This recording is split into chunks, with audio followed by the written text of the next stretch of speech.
Assalamualaikum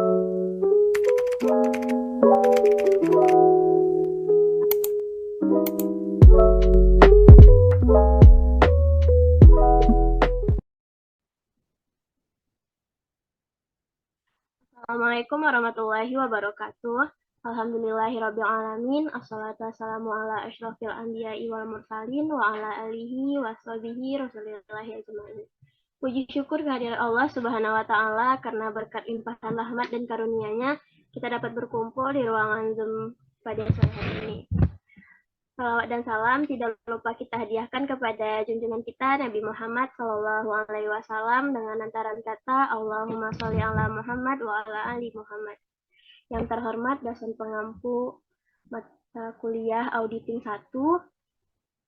Baiklah, pada kesempatan kali ini kami akan mempresentasikan mengenai risiko audit, bukti audit, dan materialitas.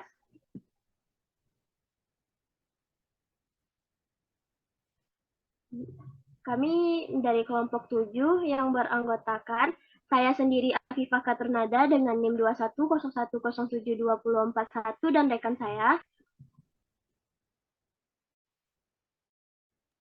Saya Sabrina Azahra dengan NIM 2101071009. Saya Ramadini Saputri dengan NIM 2101072020. Saya Siska Aprilia dengan NIM 2101072026. Dan saya Fadil Setfi Helmi dengan NIM 2101072059. Baiklah, pada materi ini kami akan membahas tentang yang pertama, jenis risiko audit, yang kedua, hubungan bukti audit, keempat, faktor yang mengakhiri jenis audit,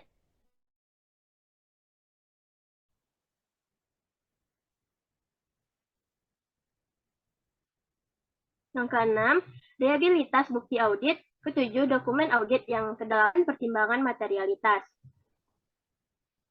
Langsung saja pada pembahasan pertama yang akan disampaikan oleh Sabrina Azahra. Kepada Sabrina dipersilakan.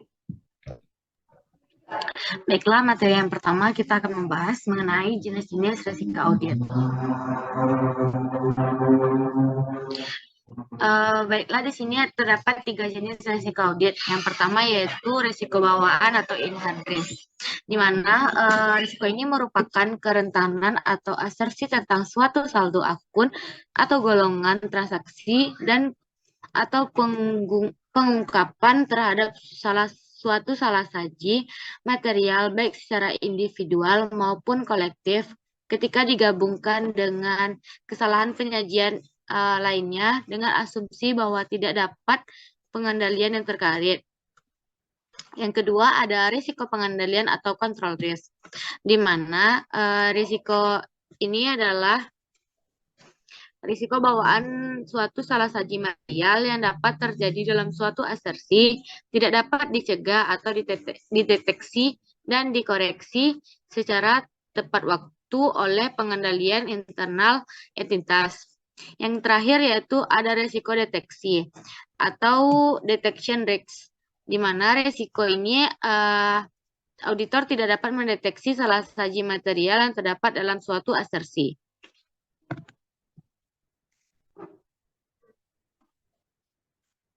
Yang kedua, kita akan membahas tentang menilai risiko audit.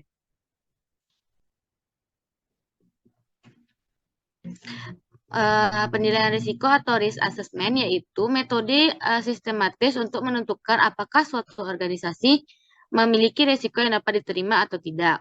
Penilaian risiko itu tersebut diatur dalam standar audit atau SA 315, yaitu pengidentifikasian dan penilaian risiko kesalahan penyajian material melalui pemahaman atas entitas dan lingkungannya.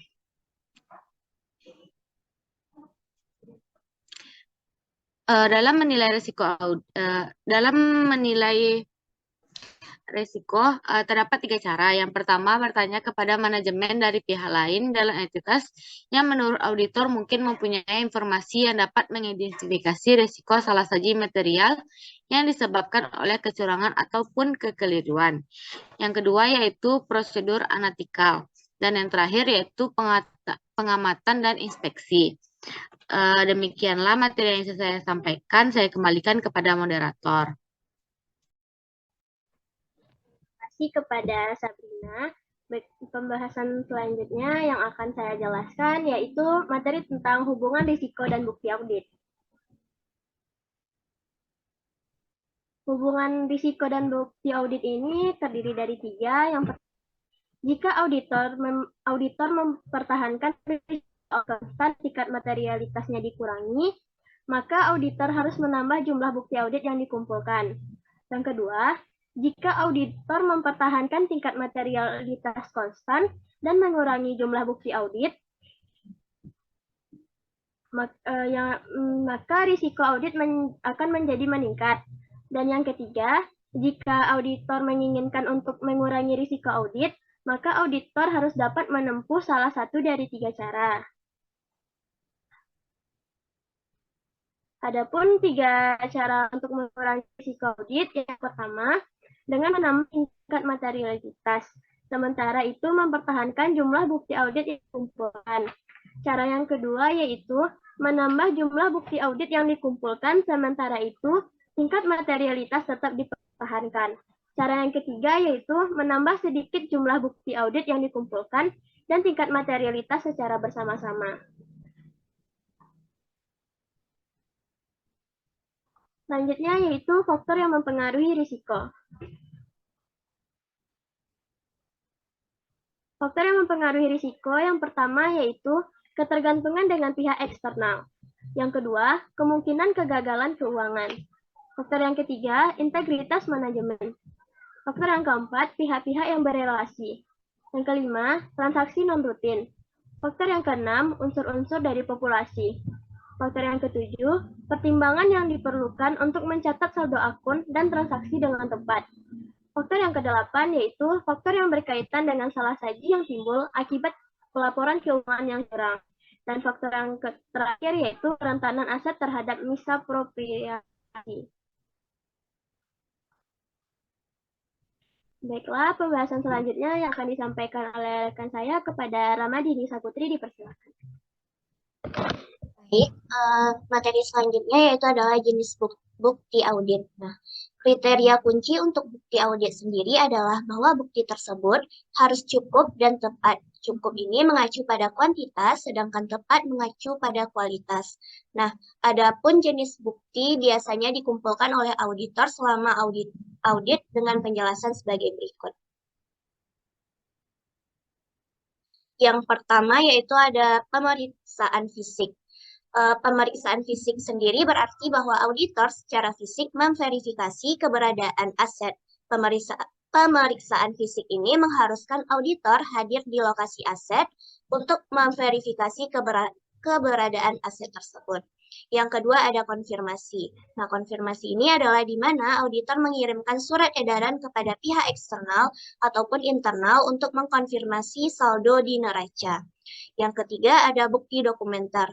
Bukti dokumenter adalah tempat auditor mengumpulkan informasi seperti catatan keuangan, perjanjian, dan dokumen relevan lainnya dari sumber internal dan eksternal.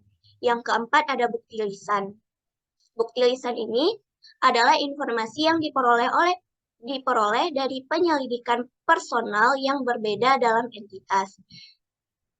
Yang kelima ada sistem akuntansi. Nah, sistem akuntansi ini juga merupakan bagian dari bukti audit. Melalui sistem akuntansi, auditor dapat memperoleh semua informasi yang relevan yang berkaitan dengan laporan keuangan. Yang keenam ada kinerja ulang. Maksud dari kinerja ulang ini adalah di mana auditor melakukan kembali apa yang telah dilakukan klien langkah demi langkah untuk mengidentifikasi potensi risiko dan kesalahan dalam proses yang relevan. Dan bukti yang terakhir yaitu adalah bukti observasi. Bukti observasi ini biasanya diperoleh dari pengamatan yang dilakukan oleh auditor pada proses tertentu. Hal ini digunakan terutama dalam proses pengendalian internal untuk membantu mengidentifikasi risiko pengendalian nantinya. Selanjutnya yaitu reliabilitas bukti audit. Nah, reliabilitas bukti terkait dengan apakah suatu bukti dapat dipercaya atau dapat diandalkan ataupun tidak. Jika suatu bukti dapat diandalkan, maka bukti tersebut sangat membantu meyakinkan auditor bahwa laporan keuangan klien disajikan secara wajar. Adapun reliabilitas bukti tergantung pada 6 karakteristik bukti yang dapat diandalkan, yaitu yang pertama ada independensi penyedia bukti. Nah, bukti yang diperoleh dari sumber luar entitas lebih dapat diandalkan dibandingkan yang diperoleh dari dalam entitas sendiri. Yang kedua ada efektivitas pengendalian internal klien. Jika pengendalian internal klien efektif, maka bukti audit yang diperoleh lebih dapat diandalkan ketimbang jika pengendalian internalnya lemah. Yang ketiga yaitu ada penyediaan langsung auditor. Bukti audit yang diperoleh langsung oleh auditor melalui pemeriksaan fisik, observasi, penghitungan ulang, dan juga inspeksi lebih dapat diandalkan ketimbang informasi yang diperoleh secara tidak langsung. Selanjutnya ada kualifikasi individu yang menyediakan bukti. Nah, bukti audit tidak akan dapat diandalkan kecuali individu ini yang menyediakan informasi tersebut memenuhi kualifikasi untuk itu. Yang selanjutnya ada tingkat objektivitas. Bukti yang objektif lebih dapat diandalkan dibandingkan bukti yang memerlukan pertimbangan tertentu untuk menentukan apakah bukti tersebut adalah benar. Dan reliabilitas yang terakhir yaitu adalah ketepatan waktu. Ketepatan waktu ini terkait dengan kapan bukti audit itu dikumpulkan dan periode yang tercakup oleh audit tersebut. Baiklah, sekian materi dari saya kembalikan kepada moderator. Terima kasih kepada Ramadhani. Pembahasan selanjutnya yang akan disampaikan oleh Fadil kepada Fadil, saya dipersilakan. Baiklah, materi selanjutnya itu ada dokumentasi audit.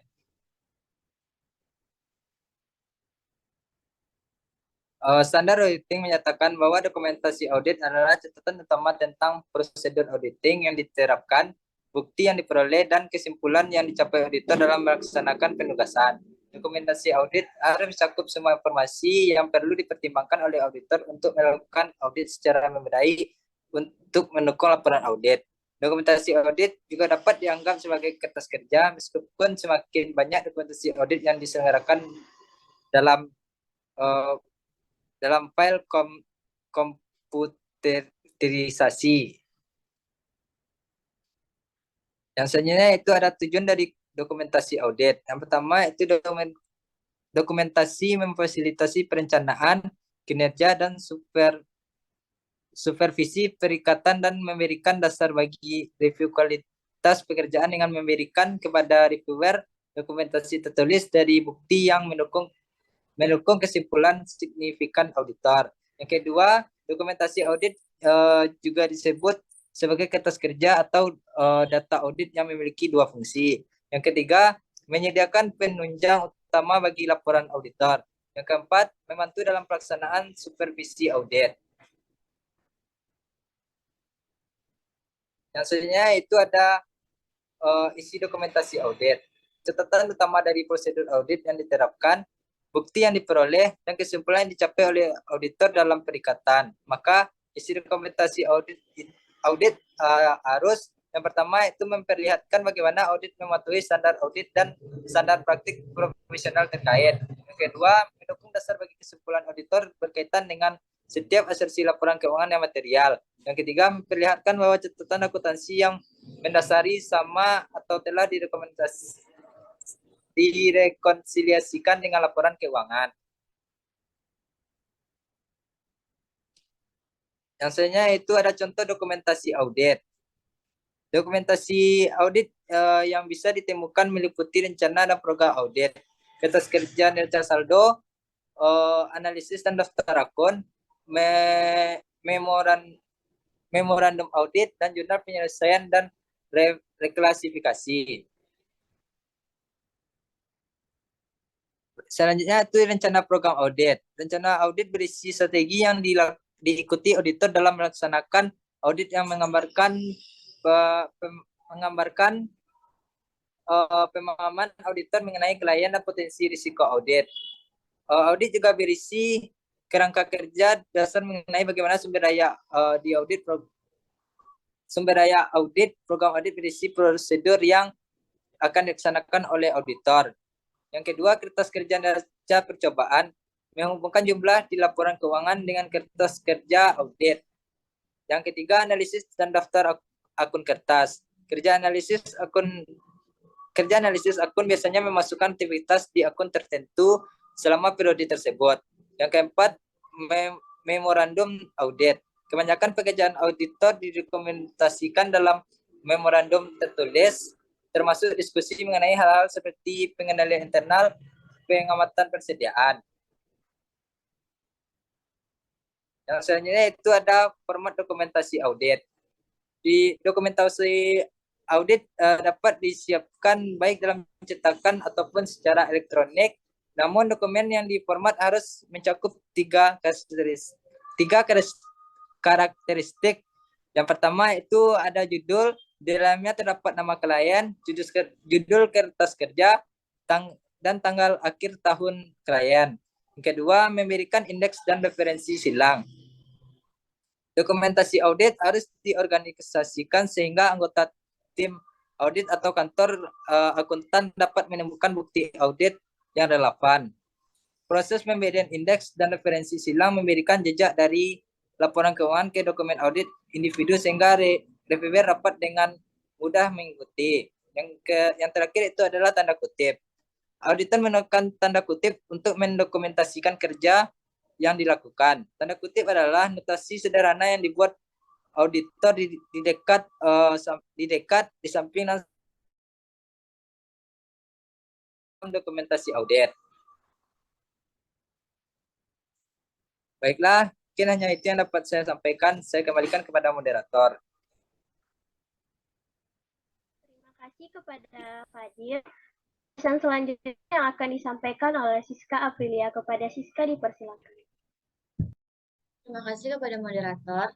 Di sini saya akan menjelaskan materi tentang materialitas.